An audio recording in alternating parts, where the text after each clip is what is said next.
CEO প্রথমবার তার ছোট সন্তানকে অফিসে নিয়ে এসেছিলেন, কিন্তু কাজের চাপে তিনি বাচ্চাটির প্রতি একদমই মনোযোগী ছিলেন না। বাবার অবহেলা সইতে না পেরে বাচ্চাটি সিইওর ব্যক্তিগত অফিসে ঢুকে বিশৃঙ্খলা শুরু করে এবং $1,00,000 মূল্যের চশমা ও কম্পিউটার ভেঙে ফেলে। সে জেদ ধরে বসে যে বাবা তাকে সময় না দেওয়া পর্যন্ত সে ভাঙচুর চালিয়ে যাবে। সিইও দ্রুত সেখানে উপস্থিত হয়ে কাজ শেষে খেলার প্রতিশ্রুতি দিলেও বাচ্চাটি শান্ত হয় না, কারণ তার অটিজম ছিল এবং সে কার্ডের মাধ্যমে মনের ভাব প্রকাশ করত। এরপর হোটেলের লবিতে বাবার পোস্টার দেখে সে আবারও রেগে যায় এবং স্টাফদের ভিড়ে আতঙ্কিত হয়ে চিৎকার করতে থাকে। ঠিক সেই মুহূর্তে এক নারী তাকে বড় দুর্ঘটনার হাত থেকে বাঁচান এবং পরম মমতায় শান্ত করেন।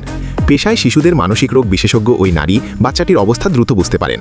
পরের দিন হাসপাতালে চিকিৎসা নিতে এসে বাচ্চাটি আবারও ওই নারীর দেখা পায় এবং তার প্রতি গভীর আস্থা প্রদর্শন করে সবাইকে অবাক করে দেয়। এমনকি সে ওই নারীকে বন্ধুত্বের কার্ড উপহার দেয়, যা সে আগে কখনো কাউকে দেয়নি। ছেলেটির অনুভব ছিল যে ওই নারীর রুমাল থেকে তার মায়ের গায়ের সুবাস আসে। আসলে বাচ্চাটি তাকে নিজের মা মনে করলেও স্মৃতিশক্তি হারানো সিইও ওই নারীকে চিনতে ব্যর্থ হন। মাকে ভালোবাসলে চ্যানেলটি সাবস্ক্রাইব করুন। যদি আপনার অন্তরে আল্লাহর প্রতি বিন্দুমাত্র ভালোবাসা থাকে, তবে এখনই কমেন্টে একবার লিখে জানান আলহামদুলিল্লাহ।